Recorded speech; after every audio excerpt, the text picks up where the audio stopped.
വിഷ്ണുവിന് അവളെ ശരിക്കും അറിയാൻ വയ്യാത്തോണ്ട കുരുട്ടെന്ന് വെച്ച കട്ട കുരുട്ട. എന്റെ കല്യാണത്തിൽ നിന്ന് നടന്ന എന്താണെന്ന് എല്ലാവർക്കും അറിയാവുന്നല്ലേ.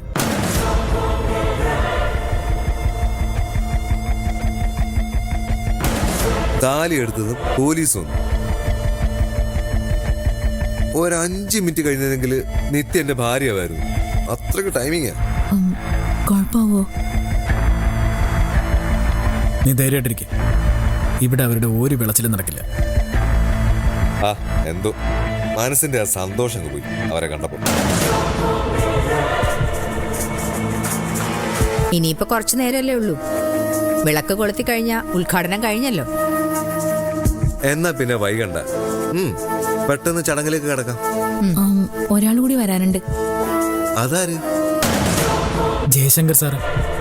ജയശങ്കറോ? അയാളൊന്നും വരില്ല. കാക്കുന്ന സമയം വേസ്റ്റ് ആവും. ഇല്ല, വരാൻ എന്നോട് പറഞ്ഞതാ. പ്രതീക്ഷിക്കണ്ട. അയാളുടെ സ്വഭാവം എനിക്ക് നന്നായിട്ട് അറിയാം. അല്ല, വേണമെങ്കിൽ നമുക്കൊരു 5 മിനിറ്റ് കാക്കാം. വന്നാ നല്ലതല്ലേ? തങ്കച്ചി സ്ഥാപനം ഉദ്ഘാടനം ചെയ്യുന്നത് അയാളും കാണുമല്ലോ. അതെനിക്കും ആഗ്രഹമുണ്ട്. പക്ഷെ വരണ്ടേ? ഞാൻ ഒന്ന് വിളിച്ചു നോക്കട്ടെ.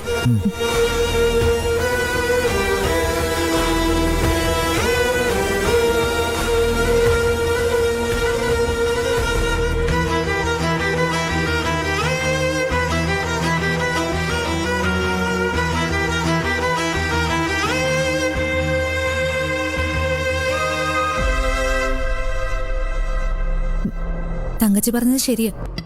ജയശങ്കർ സാർ വരില്ല. എനിക്കറിഞ്ഞൂടെ അയാൾ. വേറെ ആരും നന്നാവുന്നത് അയാൾക്കിഷ്ടല്ല.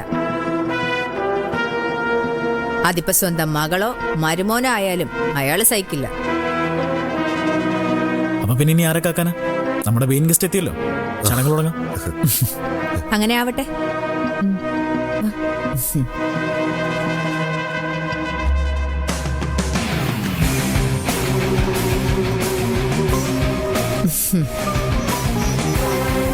വിളക്ക് കൊളുത്തുന്നതിന് മുമ്പ് 2 വാക്ക് എനിക്ക് പറയണം. വളരെ കാലമായിട്ട് എനിക്ക് അറിയാവുന്ന വക്കീലാണ് ചന്ദ്രലേഖ.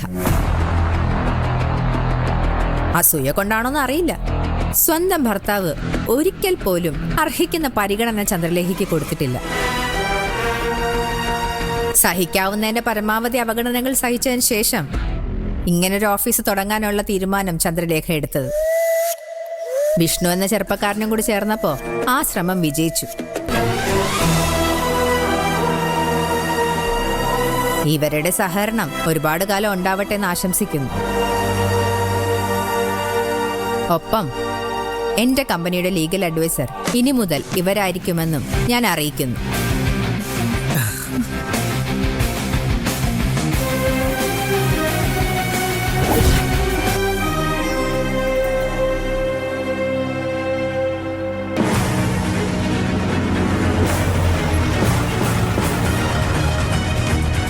വിഷ്ണു,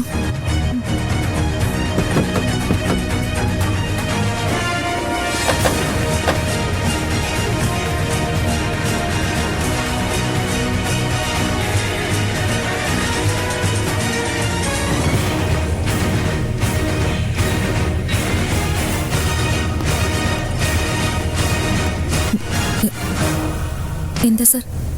എന്താ പ്രശ്നം? ഇവനാണോ വിഷ്ണു? അതെ. നീ വക്കീലാണല്ലേ?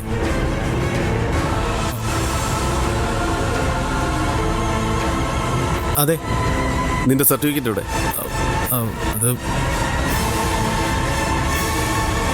അത് ഞാൻ വീട്ടിൽ വെച്ചിരിക്കാം. നോണ പറയുന്നോടാ. എത്ര നാളാണ് ഈ തട്ടിപ്പ് തുടങ്ങിയിട്ട്?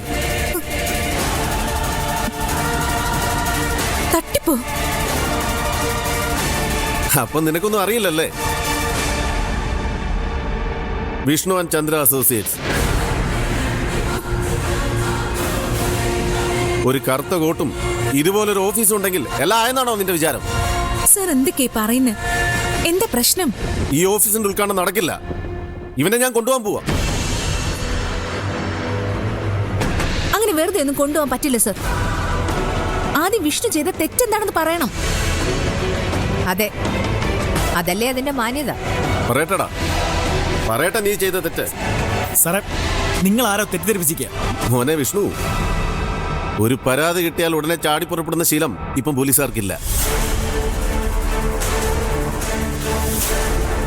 അത് ഞങ്ങൾ ശരിക്കും അന്വേഷിക്കും. പരാതി ശരിയാണെന്ന് ബോധ്യം വന്നാൽ മാത്രമേ ഞങ്ങളെടുത്ത സ്റ്റെപ്പ് എടുക്കത്തുള്ളടാ.